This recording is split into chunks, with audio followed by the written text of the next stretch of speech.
and today I am doing another part 2 or episode 2 of my series of my best and worst experiences here in Costa Rica for the first 6 months.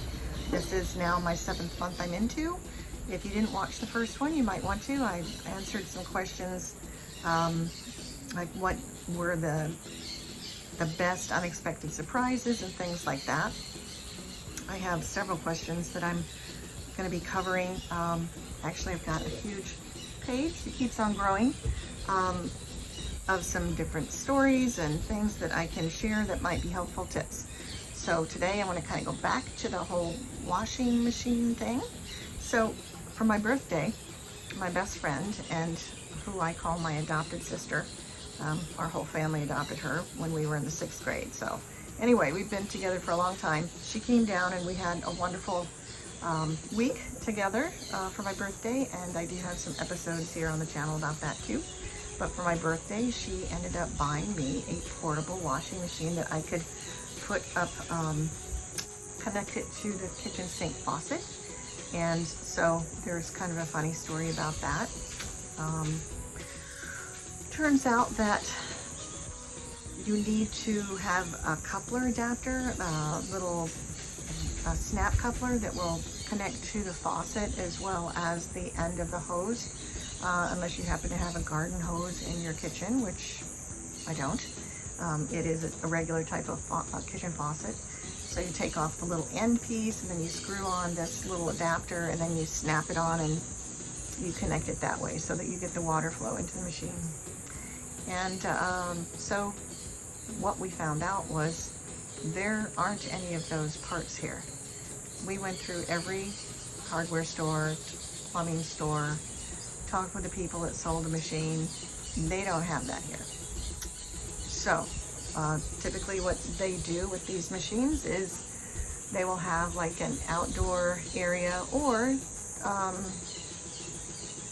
they have the kind of faucet that this hose will attach to. Typically the washrooms are kind of outside or in a separate room from what I've seen so far of, you know, typical houses. So anyway, they don't carry that part. So I had to order it off of Amazon. Amazon, getting anything down here is extremely expensive. Amazon will ship directly. It's going to cost you, but they do ship to Costa Rica. There are a couple of other ways to get it, of course. One is to mule it in someone's luggage. So if someone's coming down, you can order it, send it to their house, whether it's family, friend, whatever, and then they can pop it in their suitcase and bring it down, which is very popular, and actually it's the cheapest way to do it. I didn't have anyone else that was going to be coming down, right, you know, anytime soon. So in order to use the washing machine, I was going to have to order that part, and I went through a company called aeropost.com that they're a third-party shipper, and they're great in a lot of ways, in that you can go on there, say you copy the link of the product page off of Amazon, then you go to Aeropost and you pop that link into their search bar. They actually pull the data from the store that you're trying to buy it from, and then they actually have calculations right then and there that will tell you what the actual landed price will be. So interestingly enough, the part was $8 and it cost me, it was $40 to get it here. So it's very expensive. I think I was looking at buying a bathing suit once, and it was going to be $30 bathing suit, and it would be $90 to get it here. So you can pretty much triple the cost. That may not be true on everything. You might be able to find where it's only doubled, but expect to pay. So unless it's something that you absolutely need, you probably aren't going to do much mail order shopping that way. There are some other third-party shippers too. I've used Get Here Jerry, and he's wonderful, specifically for this area, the Southern Pacific Zone. And he has a website as well. I think it's getherejerry.com, I believe. And they have a calculator that you can kind of go through and calculate. You've got to know what the size of your package is and all that other stuff. But if you don't, if you're not the one that's sending the package to your dedicated Miami address that they give you when you register, I can actually have Amazon send my package to them, to me, at the address that they give me. So instead of shipping it to my parents' house or my friend's house, I can ship it to my address in Miami. They get the package and then they handle it and bring it through and import it. You on this end have to pay the import fees and everything, and they will let you know what that is at the end. But Aeropost, you could pay for that right up front, and all you have to do when it comes into the Aeropost mail stop, you go pick it up, sign for it, and there you go. Yeah, mail situation is a whole nother topic, and I might cover that a little bit more later. But so I just wanted to tell you, getting that part was not that easy, and it took a couple of weeks. Aeropost is pretty quick in the shipping. Jerry is, you can't really guarantee how long it's going to take to get through. It all comes down to, you know, how customs wants to process it. And there are forbidden things, and there are other things like medications, cosmetics, and supplements and things that actually have to go by air. So your expense would be a little higher there. Well, anyway, I am a mail order shopper, so I had to know what this stuff was all about. So I knew how, if I really needed something, how I could get it. And again, there are other companies out there as well besides those two I've mentioned. I've used those two, so those are the ones I'm referencing. But anyway, so I got it here, took it out of the bag, popped it on, and was so excited because the first time throwing things in there, I did my first load, but for somewhere down the line before it finished, it kind of stopped, and I wasn't sure if it had finished because it was humming and no water was flowing and the buttons were blinking, and of course the buttons are in Spanish. So I had to use Google Translate, you know, the little app on your phone where you can hold it over the picture if you go to the camera view, and it will translate for you right there.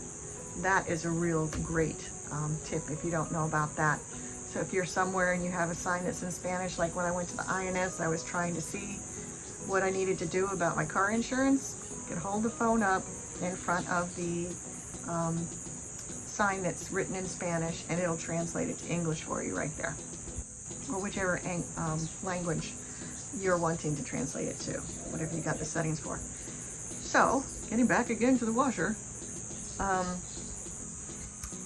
I couldn't figure out exactly what was going on, so I went ahead and turned the machine off and reset it and went through the whole thing again, and now it wouldn't even fill with water. Wouldn't fill with water. Okay, so this is crazy. And we're getting close to 10 minutes, so I'm going to go ahead and wrap this up really quick. This was, I know, I'm sorry, I had a big time brain fart, I guess.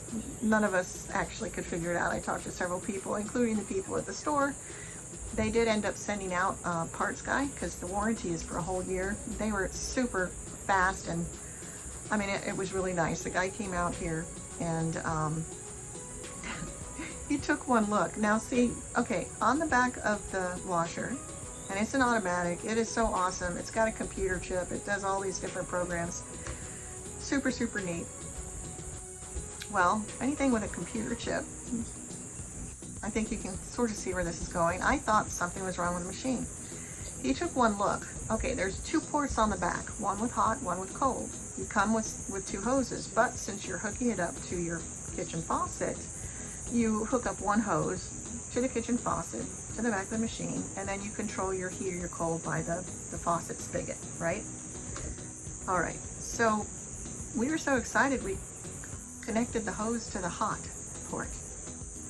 Well, with the computer chip in it, when you turn the machine off and turn it back on, it resets itself and automatically defaults to cold wash. Okay, again, everything is in Spanish. I didn't notice this. So the Google Translate thing was something that I was using afterwards, after I had the problem. Should have used it to begin with. I probably would have figured it out much sooner and didn't have to, whoops, sorry about the bumping. Anyway, so the hose was connected to the wrong port. So since it was defaulting to cold, the machine was trying to detect that there was cold water coming in, but there was nothing connected to the cold water port. It was connected to the hot water port. So that was the issue of why the water wasn't flowing. So he just went and changed it. Okay, yeah, I know, I feel stupid, but we do these things sometimes, don't we? And now we know. So everything is back to normal.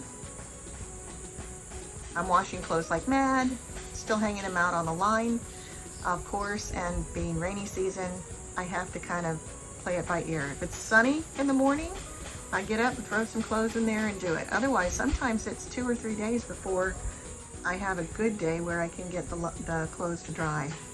So that's the washing story. And yeah, so it's all good.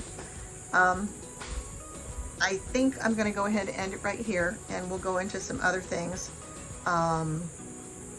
talking about bizarre experiences, travel, construction, road checks, COVID stuff, all that jazz. So we'll see you on the next episode, and I hope you enjoy. All right, guys, talk to you later. Pura Vida.